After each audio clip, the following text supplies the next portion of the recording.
आज हम लोग क्लास 12 के चैप्टर 1 स्टार्ट कर रहे हैं, क्योंकि एक बार तो हम स्टार्ट कर चुके थे, इसलिए चैप्टर 2 से पढ़ा रहे थे। चैप्टर 1 तो कोचिंग क्लास में लिए हैं क्लास, लेकिन कुछ स्टूडेंट्स को चैप्टर 1 में प्रॉब्लम है, इसीलिए आज हम चैप्टर 1 का जिसका छूट गया था वो उसके लिए चैप्टर 1 पढ़ा रहे हैं। ठीक है, तो चैप्टर 1 है इलेक्ट्रिक चार्जेस एंड फील्ड। जैसा कि नाम से पता चलता है, इस चैप्टर में हम चार्ज के बारे में जानेंगे क्या होता है।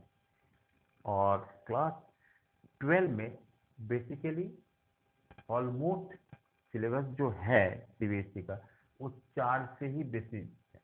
अगर चार्ज रुकी हुई है तो वो होगा इलेक्ट्रोस्टैटिक्स। अगर चार्ज एक कांस्टेंट मोशन से चल रही है तो वो है इलेक्ट्रिसिटी, करंट इलेक्ट्रिसिटी, और अगर या मैग्नेटिज्म। और अगर चार्ज एक्सीलरेटेड होता है, माने rate of change in velocity either increase और डिक्रीज, माने एक्सीलरेशन और रिटार्डेशन होता है, तो वो इलेक्ट्रोमैग्नेटिक वेव। तो बेसिकली यही चीज पढ़ेंगे। अभी जो चार्ज रुकी हुई है उसके बारे में जानेंगे, व्हाट इज चार्ज है। तो जब चार्ज रुकी हुई तब हम उसको कहेंगे इलेक्ट्रोस्टैटिक चार्ज। तो चार्ज कहाँ से आया, कहाँ से डिस्कवर हुआ, उसको पहले देख लेते हैं। एक्चुअली पहले देखा गया है, किसी भी एक बॉडी के साथ दूसरा बॉडी का अगर रब किया जाता है, बॉडी ए और बॉडी बी, तो रब के कारण दोनों का नेचर, अगर डिसिमिलर बॉडी है तो दोनों का नेचर वो डिफरेंट हो जाता है आफ्टर रबिंग। तो देखा गया है कि रबिंग के बाद आइदर एक अलग टाइप का चार्ज बनता है और इसमें एक अलग टाइप का चार्ज बनता है। वो डिपेंड कर रहा है कि बॉडी का कैरेक्टर क्या है, उसका नेचर क्या है। अगर इस तरह का रबिंग करते हैं, फ्रिक्शन करते हैं, तो इससे कुछ चार्ज इसमें चला जाता है। अगर इससे चार्ज इससे फ्लो किया तो ये लैक ऑफ नेगेटिव चार्ज के कारण ये पॉजिटिव चार्ज बन जाएगा और ये नेगेटिव चार्ज बन जाएगा रबिंग से। तो इस तरह रबिंग करने के बाद देखा गया है कि ये एक डिफरेंट टाइप का क्वालिटी वाला पार्टिकल निकलता है, जिसमें बॉडी का नेचर को चेंज कर देता है। तो इस तरह नेचर को हम लोग कहेंगे इलेक्ट्रिक चार्ज। सबसे स्मॉलेस्ट चार्ज हम लोग इलेक्ट्रॉन लेते हैं। इलेक्ट्रॉन, इसमें क्या अमाउंट होता है ये तो तुम लोग जानते हो। चार्ज का कैरेक्टर होगा इसमें नेगेटिव। ये सबसे स्मॉलेस्ट पार्टिकल है चार्ज का, अमाउंट है चार्ज का। और ये जो दो तरह का चार्ज है, इसका मतलब चार्ज आर टू टाइप, एक फर्स्ट वन इज पॉजिटिव तो अनदर इज नेगेटिव। ये दो तरह का चार्ज का पता चला। और सबसे स्मॉलेस्ट अमाउंट जो है चार्ज का वो है 1.6 इलेक्ट्रॉन का इंटू 10⁻⁻19 कूलम। इलेक्ट्रॉन पर नेगेटिव चार्ज होता है, आगे मैं नेगेटिव दे दूं तो कूलम है ऐसा यूनिट। तो एक कूलम में कितना इलेक्ट्रॉन होगा वो भी हम लोग निकाल सकते हैं। Number of electron in 1 coulomb charge कितना होगा, डिवाइड कर देंगे सिंपली 1.6 इंटू 10⁻⁻19। अगर इसको डिवाइड करेंगे तो ये हो जाएगा 0.625 इंटू 10⁻+19। स्टैंडर्ड में लिखेंगे तो 6.2 इंटू 10⁻18। ये नंबर ऑफ इलेक्ट्रॉन्स, यूनिट नहीं होगा, नंबर ऑफ इलेक्ट्रॉन्स है एक कूलम चार्ज पर, इन 1 कूलम चार्ज पर। उसी तरह प्रोटॉन में कितना इलेक्ट्रॉन्स होगा, प्रोटॉन में कितना चार्ज होगा, ये खाली प्लस होगा और amount is same 10⁻⁻19 coulomb proton में चार्ज। अब जब चार्ज जान गए तो उसमें और एक प्रॉपर्टी है मास। इलेक्ट्रॉन पर कितना मास है लिखते हैं, इलेक्ट्रॉन का मास ऑफ इलेक्ट्रॉन और मास ऑफ प्रोटॉन, ये भी लिखना जरूरी है। मास ऑफ इलेक्ट्रॉन थोड़ा कम होता है, मास ऑफ प्रोटॉन थोड़ा ज्यादा होता है। मास ऑफ इलेक्ट्रॉन होता है 9.1 इंटू 10⁻9.1 इंटू 10⁻31 kg। -31 kg इसमें बहुत स्मॉल, सॉरी ये इलेक्ट्रॉन का है, दैट इज इलेक्ट्रॉन, बहुत ही कम होता है। मास ऑफ प्रोटॉन उसी तरह इससे थोड़ा ज्यादा है। मास ऑफ प्रोटॉन क्या होगा, 9.1 इंटू 10⁻31 kg है मास ऑफ इलेक्ट्रॉन का। अब मास ऑफ प्रोटॉन है 1.6 इंटू 10⁻27, 1.6 इंटू 10⁻27 kg। इसका माने प्रोटॉन हेवियर, कितना हेवियर है, 8 ऑलमोस्ट 1837 टाइम्स हेवियर है इलेक्ट्रॉन से। तो ये बेसिकली चार चीज को तुम लोग अभी ध्यान दो। ये सब न्यूमेरिकल में जरूरत होगा आगे की पढ़ाई में। इलेक्ट्रॉन पर चार्ज, प्रोटॉन पर चार्ज इक्वल है, डिसिमिलर कैरेक्टर है पॉजिटिव और नेगेटिव, और मास क्या है एक दूसरे से क्या रिलेटिवली क्या है 1837 टाइम्स ज्यादा हेवियर है प्रोटॉन का, दैट इज 1.6 इंटू 10⁻27 kg, और इलेक्ट्रॉन का 9.1 इंटू 10⁻31 kg। तो ये नोट कर लो, आगे हम लोग देखेंगे चार्ज क्या है और आगे पढ़ेंगे, इसको मिटाएंगे अभी।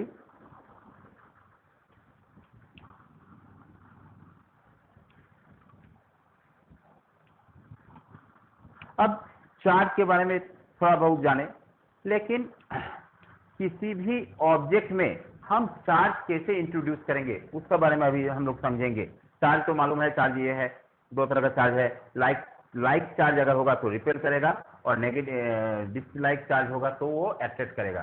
ठीक है, ये लाइक के gravitation force, but gravitation force में ऑलवेज एट्रैक्शन होता है, इसमें एट्रैक्शन और रिपल्सन दोनों होगा।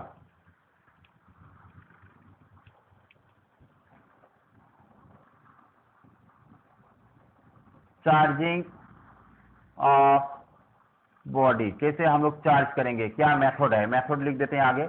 मेथड, क्या मेथड है चार्ज करने का, बॉडी में चार्ज करने का क्या मेथड है। हम लोग कितना टाइप का पढ़ेंगे, देखो एक नंबर है अभी जो पढ़े रबिंग। चलो रबिंग से होगा, क्या आता है रबिंग में, रबिंग में एक ऑब्जेक्ट है, दूसरा ऑब्जेक्ट को इसके ऊपर रब करेंगे तो रब करने से चार्ज का ट्रांसफर हो जाएगा, ये चार्ज बॉडी हो जाएगा, डिफरेंट काइंड का जो चार्ज था वो हो जाएगा। तो रबिंग से चार्ज होता है, जैसे हम लोग बचपन में करते थे, कंघी से बाल को रब करते थे और उसमें एक छोटा सा टुकड़ा ले जाते हैं कागज का, उसमें अट्रैक्ट हो जाता है। तो ये जो नेचर है वो नेचर फुल्ली डिपेंड करेगा किस नेचर का वो मटेरियल है जिसको हम रब कर रहे हैं। तो उस तरह रबिंग से एक चार्ज हो रहा है, कंघी में चार्ज आ रहा है कम में, तो ये एक मेथड हो गया। दूसरा मेथड क्या है, कंडक्शन।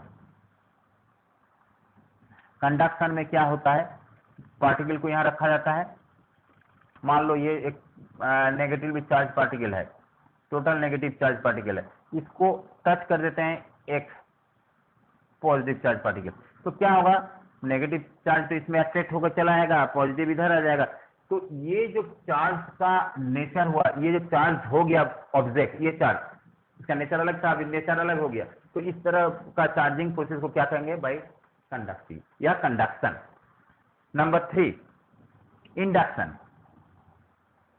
इंडक्शन से हम लोग क्या करते हैं, कैसे, इंडक्शन में बॉडी को हम थोड़ा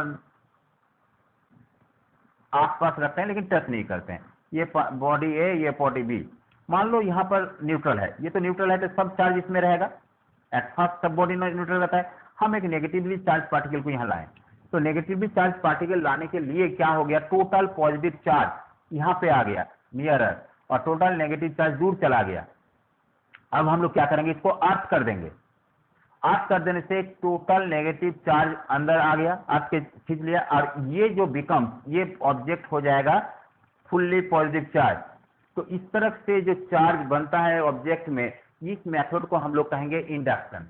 अगर हम इस इंडक्शन में अगर आप करने के पहले इसको हटा दें तब, लेकिन ये पॉजिटिव चार्ज नहीं होगा, क्योंकि तब तो वो न्यूट्रल बना हो रहेगा, कोई चार्ज इसमें नहीं आएगा।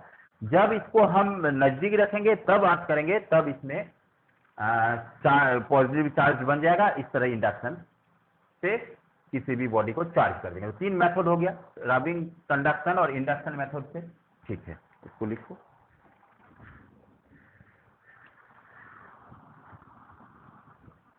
अब हम लोग क्या पढ़ेंगे, हम लोग पढ़ेंगे कि on the basis of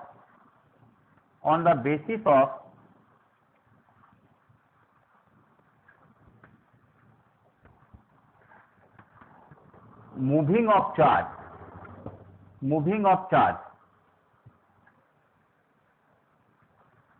on the basis of moving charge, classification यहां लिख दो, classification of material, classification of material on the basis of moving of charge.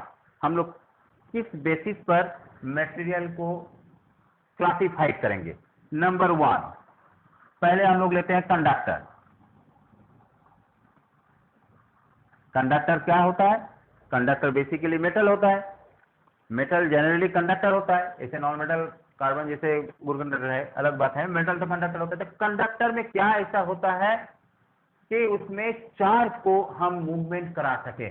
Charge क्यों मूवमेंट होता है, क्या रीजन है? उसमें चार्ज मूवमेंट का एक ही रीजन है कि कंडक्टर में फ्री इलेक्ट्रॉन्स होता है। फ्री इलेक्ट्रॉन्स क्या है, पहले हम लोग ये जानेंगे। फ्री इलेक्ट्रॉन्स के कारण किसी भी मटेरियल गुड कंडक्टर होता है। अब हम लोग जानेंगे फ्री इलेक्ट्रॉन क्या है। देखो, इसके लिए मान लो ये मेटल है, ये एक मेटल है जिसमें एटम, सब ये एटम को दिखा रहे हैं, थोड़ा बड़ा दिखा रहे हैं समझने के लिए, और इलेक्ट्रॉन इसके चारों ओर घूमेगा। जो इलेक्ट्रॉन है ये चारों तरफ रिवॉल्व करेगा। तब अब यहां देखो, कोई भी एटम में ये न्यूक्लियस है और इलेक्ट्रॉन जो हम चारों ओर घुमा रहे हैं, घूम रहा है नेचुरली। तो क्यों घूम रहा है, क्या इसका मजबूरी है? इलेक्ट्रॉन इसीलिए घूम रहा है क्योंकि इसमें लैक ऑफ एनर्जी है, ये बॉन्डेड है, ये पॉजिटिव इसको अट्रैक्ट करके रखा है, जिसके कारण ये यहाँ फील्ड को छोड़कर बाहर नहीं जा सकता है। अगर हम इलेक्ट्रॉन में सफिशिएंट एनर्जी डाल देंगे तो ये इस फील्ड को छोड़ देगा, वो आगे बढ़ जाएगा। जैसे किसी स्टूडेंट को कोई हाथ से पकड़ के रखा, दूसरा स्टूडेंट उसको दूसरे हाथ को पकड़कर उससे लार्जर फोर्स से उसको पुल करेगा तो इसको छोड़ देगा। अगर इससे कम फोर्स में पुल करेगा तो पकड़ा हुआ रहेगा। तो इलेक्ट्रॉन और प्रोटॉन में जो एट्रैक्शन फोर्स है, जो बॉन्डिंग एनर्जी है, एक लिमिट तक है। उस एनर्जी को ओवरकम करके अगर हम दोनों दूसरा एक्सटर्नल फोर्स हम इसमें अप्लाई करें तो वो पॉजिटिव चार्ज को न्यूक्लियस से छोड़कर वो फ्री हो जाएगा। और ये तभी होगा जब हम एक्सटर्नल एनर्जी इस बॉन्डिंग एनर्जी से ज्यादा रहे, और इस केस में इस इलेक्ट्रॉन को हम लोग कहेंगे फ्री इलेक्ट्रॉन। मेटल में क्या होता है, देखो हम लोग जानते हैं मिनिमम टेम्परेचर हम रीच कर सकते हैं कितना, 0 के। क्या होता है 0 के डिग्री में? -273 डिग्री सेंटीग्रेड। इसमें अगर किसी भी मेटल को या किसी भी मटेरियल को रखें तो इलेक्ट्रॉन का motion, all kind of motion cease हो जाएगा। तो इसमें ये सीज हो गया मोशन इतना टेम्परेचर में। लेकिन इतना टेम्परेचर आएंगे तब रूम टेम्परेचर में ऑलमोस्ट कितना डिग्री टेम्परेचर रहता है, 25 डिग्री सेंटीग्रेड किसमें रहता है, रूम टेम्परेचर में। तो रूम टेम्परेचर को 25 डिग्री मानते हैं। 25 डिग्री मीन्स इससे इसका डिफरेंस ऑलमोस्ट 298 डिग्री का, -273 + 25, 298 डिग्री सेंटीग्रेड। अगर हम रूम टेम्परेचर में किसी भी मेटल को रखें तो मेटल को अगर रखें तो उसका जो इलेक्ट्रॉन का मोशन तो बरकरार रहेगा। और अगर हम इतना टेम्परेचर रहें तो मेटल का बॉन्डिंग एनर्जी कम होता है, जिसके कारण ये एनर्जी डालने पर वो बॉन्डिंग एनर्जी को ओवरकम कर देता है और फ्री टू मूव हो जाता है, और वो बॉन्ड को तोड़ देता है, वो फ्री टू मूव हो जाएगा, जिसके कारण उसमें फ्री इलेक्ट्रॉन आ जाता है। लेकिन फ्री इलेक्ट्रॉन आने के बावजूद भी ये free to move inside this material, इससे बाहर नहीं निकल सकता है, क्योंकि बाहर में एयर है तो बैड कंडक्टर है, इंसुलेटर है, वो बाहर नहीं आ सकता, लेकिन अंदर में वो मूव कर सकता है। इस मूवमेंट को, इस तरह का इलेक्ट्रॉन को हम लोग कहेंगे फ्री इलेक्ट्रॉन। ये किसमें होगा, ये मेटल में होगा। अब मेटल में फ्री इलेक्ट्रॉन इसीलिए रहता है, लेकिन वो बाहर नहीं जाता, उसी के अंदर रहता है, ठीक है। लेकिन अगर हम इसमें हम किसी भी पोटेंशियल डिफरेंस के साथ इसको ऐड कर देते हैं तो ये जो फ्री इलेक्ट्रॉन है ये कंडक्टर मिल जाता है, और नेगेटिव को रिपेल करता है। नेगेटिव जितना इलेक्ट्रॉन फ्री है इधर मूव कर जाता है पॉजिटिव की तरफ, और ये एक फ्लोरेशन चालू हो जाता है और ये कंडक्टिविटी को शो करता है, जिसके कारण इलेक्ट्रिसिटी इससे फ्लो करता है। तो इसको क्या कहते हैं, कंडक्टर। और इस प्रॉपर्टी को क्या कहेंगे हम, कंडक्टिविटी। कंडक्टिविटी, ठीक है। ये number 1 type of material on the basis of moving charge. ये चार्ज मूव कर रहा है। अब सेकेंड वन देखो, इंसुलेटर। कंडक्टर हो गया। अब हम इंसुलेटर के बारे में जानेंगे कि इसमें क्यों नहीं कंडक्टिविटी होता है, क्यों नहीं फ्री इलेक्ट्रॉन है या नहीं, वो अभी जानेंगे। इंसुलेटर में क्या होता है, नंबर 2 इंसुलेटर। ये एक इंसुलेटर है, इसमें भी एटम्स होगा, ये तो मालूम है। सेंटर में और इलेक्ट्रॉन तो चारों तरफ घूम रहा है।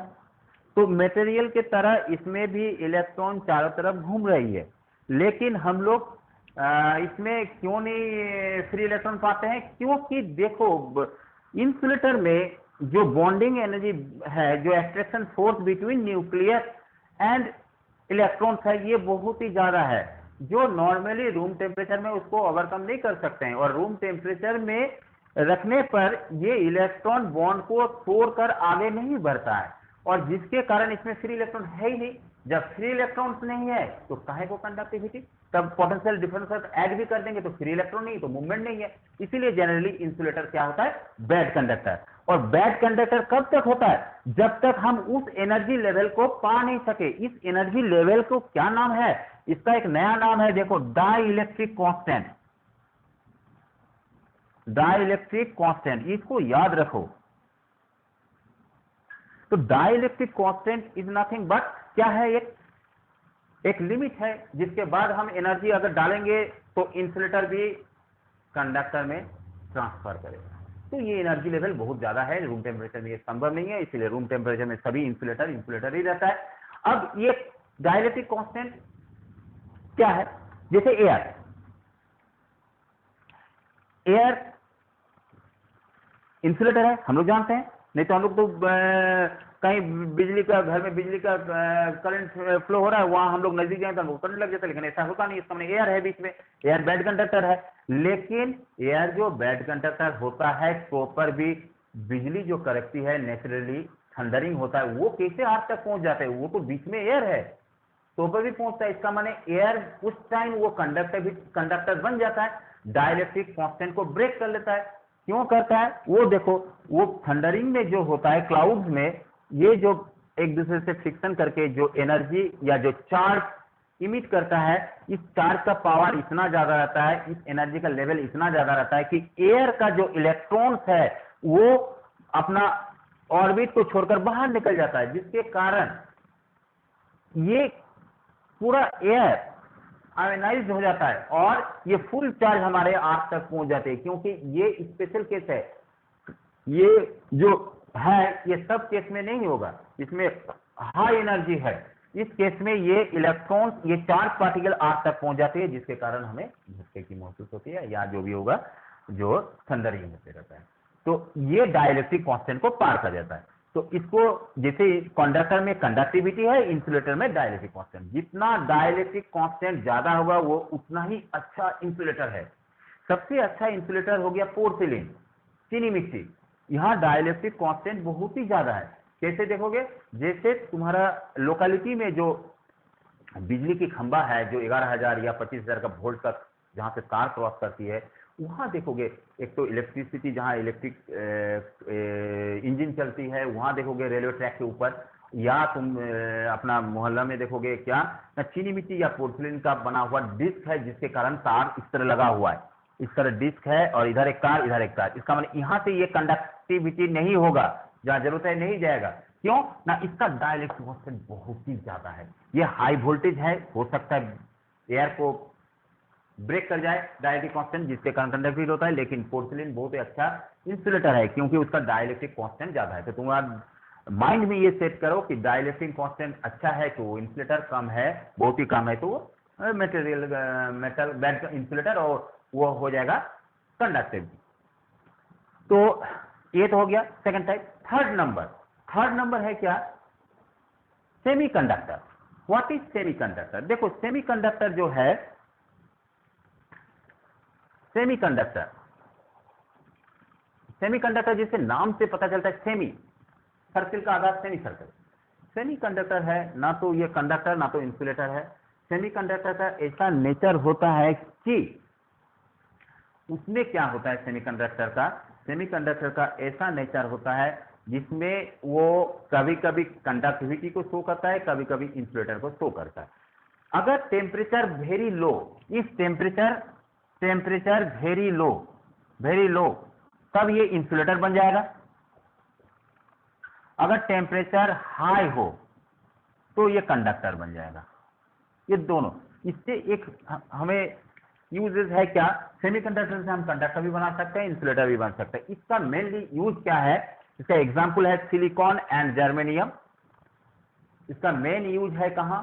कंप्यूटर या मोबाइल का मदरबोर्ड बनाने में। इसमें हर टाइम जरूरत होता है कि करंट फ्लो हो या नहीं हो। इलेक्ट्रॉनिक सामान बनाने में सेमीकंडक्टर का यूज होता है। Fourth one, super conductor. Super conductor ये क्या होता है? सुपर कंडक्टर है कि एक टेम्परेचर के बाद इसमें रेजिस्टेंस इज जीरो, जिसके कारण इलेक्ट्रॉन बिना रोक टोक का फ्लो कर सकता है, बिना एनर्जी लॉस करते हुए। इसको कहते हैं सुपर कंडक्टर। तो 4 तरह से हम मटेरियल को क्लासिफाइड किए। नंबर 1 कंडक्टर, इंसुलेटर, सेमीकंडक्टर और सुपर कंडक्टर। सबका एग्जाम्पल तुमको मालूम है। ये सिल्वर हो सकता है, सिल्वर ले सकते हैं, कभी कभी उसका सबसे ज्यादा कंडक्टर होता है सिल्वर। सेमीकंडक्टर बोल दिया, कंडक्टर इंसुलेटर का तो मालूम है, इसको नोट कर लो।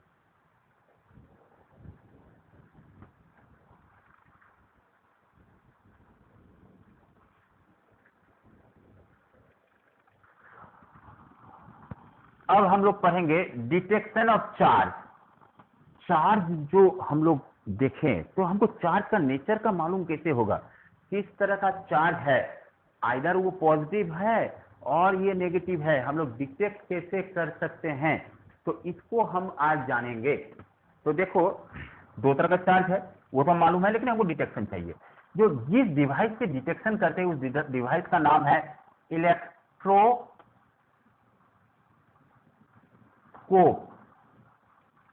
इलेक्ट्रोस्कोप ऐसा डिवाइस है जिससे हम किसी मटेरियल में चार्ज है या नहीं और किस तरह का चार्ज है उसका हम लोग डिटेक्शन करेंगे। तो इलेक्ट्रोस्कोप बेसिकली किससे बनता है? एक ग्लास बॉटल जिसके अंदर एक मेटालिक या कंडक्टिव रॉड रहता है और रॉड को एक डिस्क से जोड़ दिया जाता है, कंडक्टर डिस्क से। इसको पूरा क्लोज किया रहता है इंसुलेटर से। एंड में गोल्ड से बना हुआ पतला से पतला पत्थर बनाया जाता है। गोल्ड इसीलिए लेते हैं, गोल्ड एक तो गुड कंडक्टर है और इसका बहुत ही कम मास में हम इसको बहुत बड़ा पत्थर बना सकते हैं, लिप बना सकते हैं, ठीक है, क्योंकि इसका मेलेबिलिटी डक्टिलिटी वेरी हाई है। ये पढ़ चुके हो तुम लोग। तो इस तरह का है और ये यहाँ पे हमको एक रॉड ऐसा टच किए, ऐसा मटेरियल का जिसका हमको मालूम है कि चार्ज है पॉजिटिव। जैसे हम दिए तो ये तो क्या होगा, पहले तो ये कोलस था, अब वो क्या हो जाएगा, दोनों में प्लस चार्ज आ गया तो क्या होगा, स्प्रेड कर जाएगा, जिसके कारण ये फैल जाएगा, जिसके कारण इससे अगर हमको पता भी नहीं है कि चार्ज पार्टिकल है या नहीं, तो पर भी अगर ये स्प्रेड कर जाता है, इसका माने ये फैल जाता है, इसका माने इसमें चार्ज है, आइदर पॉजिटिव और नेगेटिव। अभी तो हमको पता नहीं है, आइदर पॉजिटिव और नेगेटिव। अगर पॉजिटिव चार्ज है तो भी ये फैल जाएगा, नेगेटिव चार्ज है तो पर भी ये फैल जाएगा। तो इससे हमको पता चलता है इसमें चार्ज है, मालूम है कि ये पॉजिटिव चार्ज है, सपोज ये पॉजिटिव चार्ज तो फैल गया, ठीक है, ओके। अब हम जो अननोन, ये नोन है, जो अननोन रॉड है जिसमें हमको पता ही नहीं है इसमें क्या चार्ज है, you have to determine this kind of charge. हमको पता नहीं, इसको अब इसके हटाकर इसको लगा देंगे। अब जैसे इसको टच कर देंगे यहाँ पे, तो 2 केस हो सकती है, या तो लिप कोलैप्स कर जाएगा या और फैल सकता है। अगर कोलैप्स कर जाएगा इसका मतलब अगेंस्ट चार्ज, इसका मतलब इसमें नेगेटिव चार्ज है। अगर कोलैप्स करता है तो इसमें नेगेटिव चार्ज है, अगर सट जाता है एक दूसरे से। और अगर और फैल जाता है दैट इज उसमें क्या हो जाएगा, पॉजिटिव चार्ज है। तो इससे हमको डिटेक्शन मालूम हो जाता है कि इसमें कौन सा तरह का चार्ज है।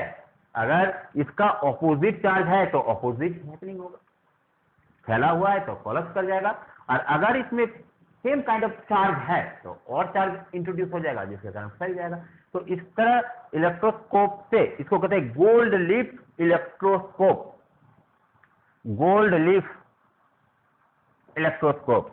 ये क्या और तरह का इलेक्ट्रोस्कोप है, पिट बॉल है, लेकिन ये इंपॉर्टेंट है। गोल्ड लीफ इलेक्ट्रोस्कोप में क्या है कि उससे जो पार्टिकल है आइदर इट इज चार्ज और नॉट, ये पता चलता है, किस काइंड का चार्ज है ये भी हमको पता चलता है, ठीक है।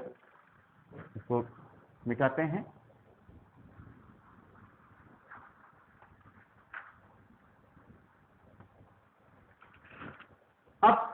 पढ़ेंगे हम लोग प्रॉपर्टीज ऑफ चार्ज, क्या क्या प्रॉपर्टीज कैरी करता है एक चार्ज।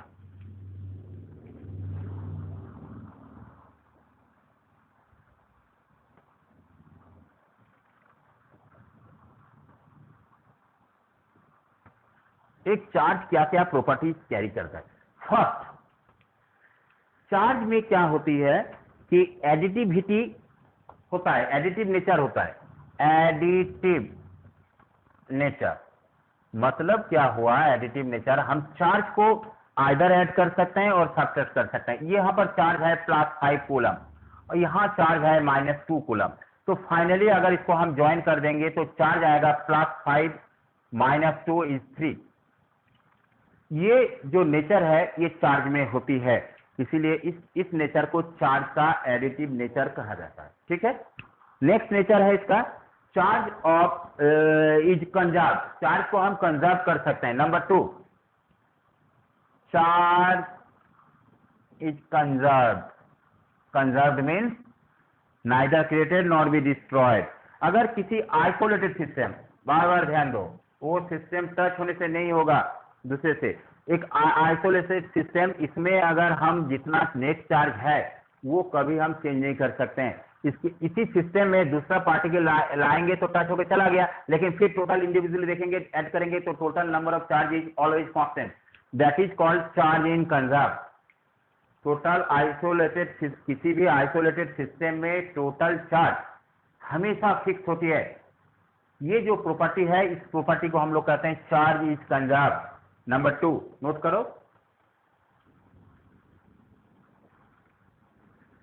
नंबर 3 है क्वांटाइजेशन ऑफ चार्ज।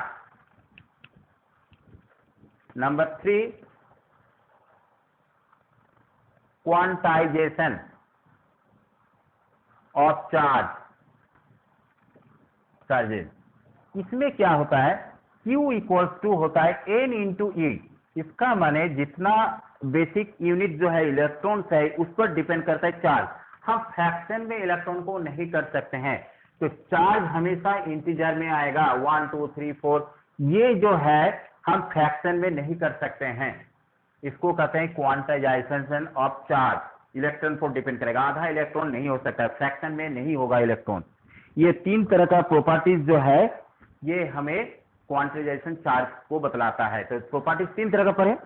एक नंबर पर है हम लोग क्या, एक नंबर पर है कि चार्ज एडिटिव नेचर है, चार्ज इन कंजर्व्ड हो सकता है, और क्वांटाइजेशन ऑफ चार्ज। ठीक है, इसको लिखो, नेक्स्ट आगे बढ़ते हैं।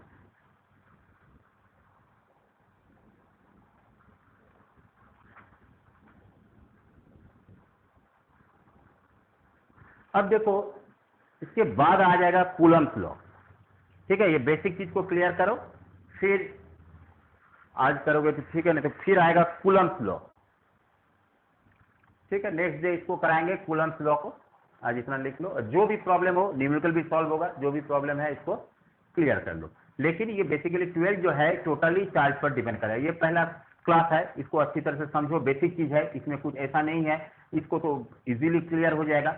इसके बाद जो चैप्टर्स है उसमें ध्यान देना, जो टॉपिक्स है, नॉट चैप्टर, जो टॉपिक्स है, उसके बाद कूलम्स लॉ के बारे में पढ़ेंगे। ठीक है, ओके।